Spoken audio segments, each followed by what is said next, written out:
अस्सलामुअलैकुम। वालेकुम सलाम जी। भाईजान क्या नाम है? सजाद अहमद जनाब। सजाद अहमद साहब, कौन सी जगह ये सियालकोट है बुटर सियालकोट बुटर। जी। आप मुख्तलिफ सब्जियों की काश्त करते हैं। आज हम शलजम के खेत में बैठे हुए हैं। जी तो सबसे पहले बताइएगा कि इस की फसल लगाने से पहले क्या करना पड़ता है, यानी कौन कौन सी हल चलानी पड़ती है? इसमें 2 दफ़ा कंघी हल चलानी है। जी, उसके बाद इसको रूटावेटर से बरीक कर लेना है। ठीक हो गया। ज़मीन को अच्छी तरह तैयार हो जाएगा। सही है। और इसमें बीज लगना है शलजम का तकरीबन 2 पैकेट। 2 पैकेट। 400 ग्राम का एक पैकेट होता है डब्बा। ठीक है। और वो कौन सी नस्ल का होता है? वो जर्मनी का डेनमार्क का। देसी नहीं? देसी नहीं। देसी का क्या रिजल्ट है और वलायती का? देसी वो उसका कलर नहीं आता। ये जो है ना, इसका पिंक कलर होता है नीचे से। जी जी। ये वाला, ये पिंक और वाइट होता है। तो देसी का सिर्फ वाइट होता है? उसका वाइट ही होता है। और वो बिकने में भी इतना ज़्यादा नहीं है? वो बिकता ही नहीं इधर। वो सिर्फ भैंसों के लिए उगाया जाता है। अच्छा, वो पकाने का काम नहीं आता। ठीक हो गया। जी भाईजान, आपने बताया कि 2 पैकेट इसमें आपने बीज जो है वो लगाया है। 800 2 पैकेट 800 ग्राम। ग्राम 400 ग्राम का पैकेट होता है इसमें। जी। डब्बा होता है 400 ग्राम का। वो तकरीबन 500 से 600 के दरमियान होता है उसकी ठीक। कीमत। तो 2 डब्बे 1 एकड़ के लिए होते हैं। यानी 1,000 रुपये का लगभग आपका बीज हो गया। बीज लग गए। इससे पहले आपने यहाँ पे जो हल चलवाई थी उसका कितना खर्चा है? वो तकरीबन 2000 रुपये लेते हैं। जी। तो 6-7 हज़ार रुपये लगा था तैयारी के लिए। यानी 7,000 रुपया उसका और हाँ। 1,000 बीज का 8,000 हो गया। 8,000।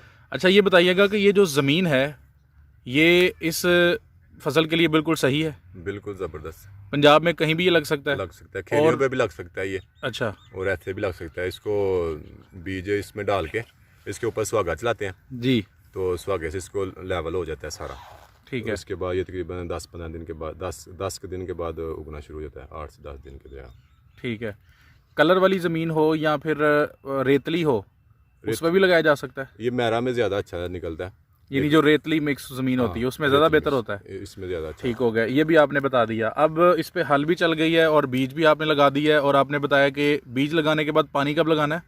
पानी इसको एक पानी की ज़रूरत होती है अगर तो शुरू में? हाँ, अगर जी। बारिश हो जाए तो ऐसे भी तैयार हो जाता है। क्योंकि ये सर्दी की फसल है। जी। तो ये ठंड से जो ओस पड़ती है ना, ओस से इसने तैयार हो जाना होता है। अच्छा, इस ओस से भी ये फ़ायदा ले रही है? हाँ, ये फ़ायदा लेता है। बड़ा अहम सवाल है, अगर बारिशें ज़्यादा हो जाएं तो? अगर ज़्यादा बारिशें भी हो इसको नुकसान नहीं होता कोई भी इतना। ठीक। अगर पौधा बिल्कुल छोटा हो तो फिर वो उसका होता है। लेकिन यानी अगर वो डूब जाए तो फिर? हाँ, डूब जाए तो फिर और अगर वो थोड़ा मर सा भी जाता ऊपर हो तो वो है। सेंच सही लेता है। पानी को? हाँ, जिंदा रहता है। ठीक है। अभी हमने हल भी चला दिया है, इसको बीज भी लगा दिया इसका, और ज़मीन के बारे में भी पता कर लिया सबसे बेहतर कौन सी है। महीना आपने नहीं बताया किस महीने में ये लगाना चाहिए? ये सर्दी में काश्त होता है तकरीबन। क्योंकि गर्मियों में इसका उगाव नहीं होता।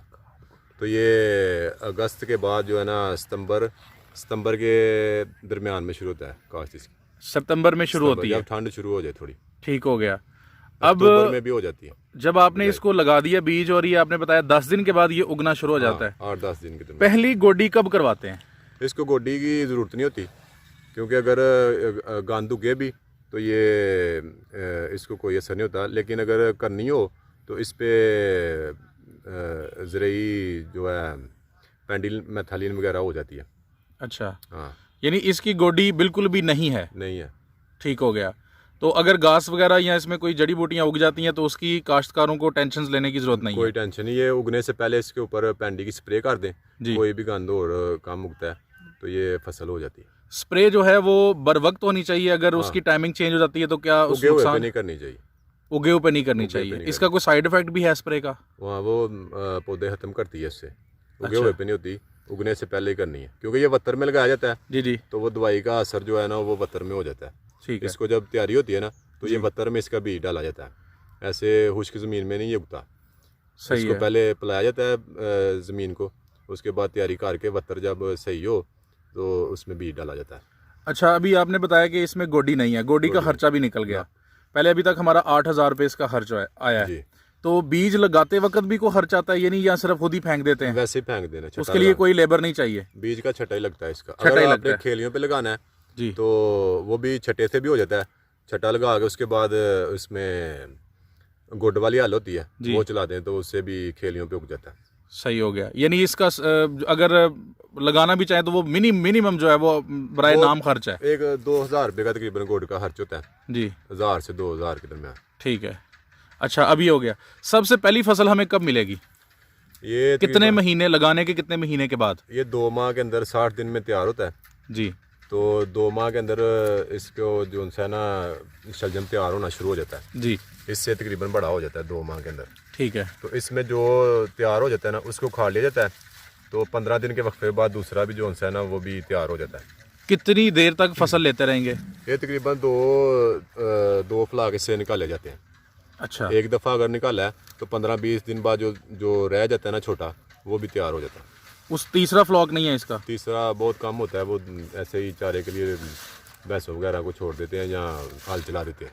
अच्छा अब इसको जब हमने इस फसल को लेना है, ये नहीं उखाड़ना है, तो उस पे मजदूरी आपने इसका तकरीबन एवरेज निकलती है, एक फ्लाग जो है ना 1 एकड़ से निकलता है तकरीबन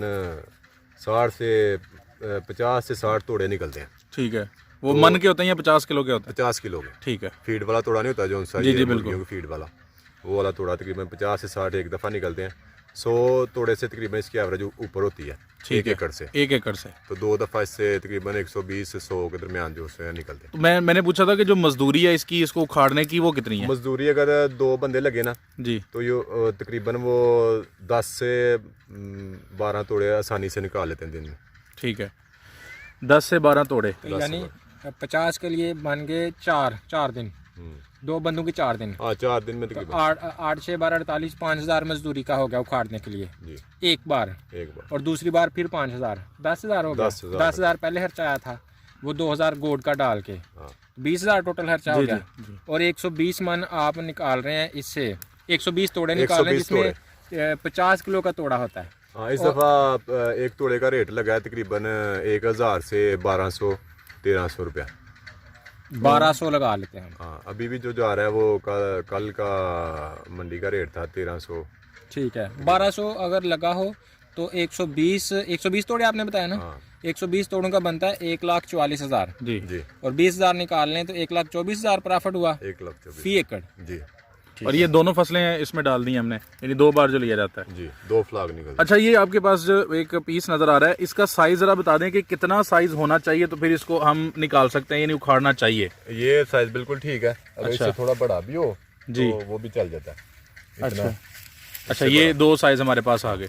अच्छा अगर इससे ज़्यादा बड़ा हो जाए तो उसका क्या नुकसान है? उसका मार्केट में रेट कम होता है। टेस्ट नहीं उसका रहता। हाँ टेस्ट नहीं और इससे छोटा उसका भी ज़रूरत नहीं है। उसकी भी जरूरत नहीं, वो बड़ा ठीक है। होगा तो उसके ज़्यादा प्रोडक्शन निकलेगी। यानी जो मजदूर हैं उनको ये बताना पड़ेगा कि किस साइज़ का उनको आपने पता होता है कि इसको इतना ही ठीक हो गया। उखाड़ना है। अच्छा अभी इसके ऊपर हम एक बात रह गई थी कि क्या कोई खाद वगैरह भी डाली जाती है? एक तो आपने बता दिया ना कि वो तलफ करने के लिए जड़ी बूटियाँ। इसको तैयारी के वक्त ही खाद की ज़रूरत होती है। जी अगर कोई बारिश वगैरह ना हो तो फिर पानी अगर लगाओ तो उसमें एक आधा तोड़ा यूरिया जो है ना वो काफ़ी होता है। वो आधे तोड़े का कितना खर्चा आया?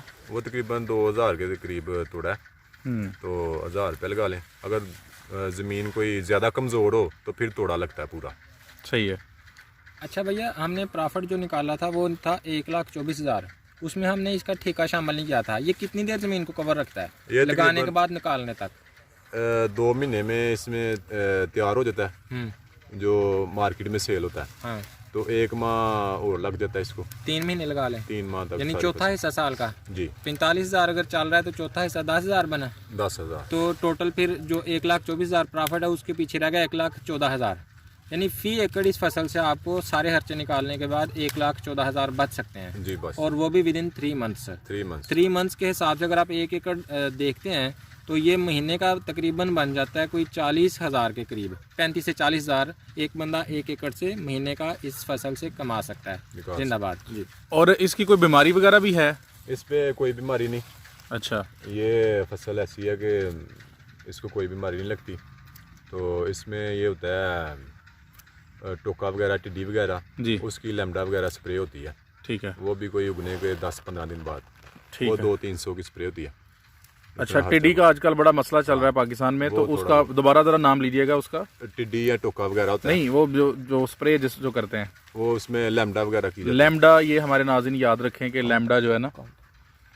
अच्छा, अभी ये बताइएगा कि इसके अलावा जो आपने खर्च सारे हमें बता दिए हैं और साथ में आपने ये भी बता दिया कि इसको बीमारी वगैरह नहीं लगती, कोई इस फसल की कोई और प्रॉब्लम या कोई परेशानी है? कोई परेशानी नहीं इसकी, ठीक हो गया। में खुद ही तैयार होनी है इसने, उसके साथ इसने बड़ा होना है। ठीक है, यानी ये बहुत कम खर्च लेती है और इसके अलावा इसका मुनाफा ही मुनाफा है। आखिरी बात के तौर पे हमें बताइएगा, पत्ते जो हैं वो भैंसों के लिए इस्तेमाल किए जाते हैं। ठीक है, और ये दूसरा जो है वो हंडिया के लिए इस्तेमाल किया जाता है सारा। ठीक हो गया। के लिए इसकी डिमांड बताइएगा पाकिस्तान में, गंदम मंडी में या सॉरी इसमें सब्जी मंडी में इसकी क्या जो डिमांड है? इसकी बहुत डिमांड है। सर्दियों में तो ये ऐसी एक सब्जी है जो लाजमी है।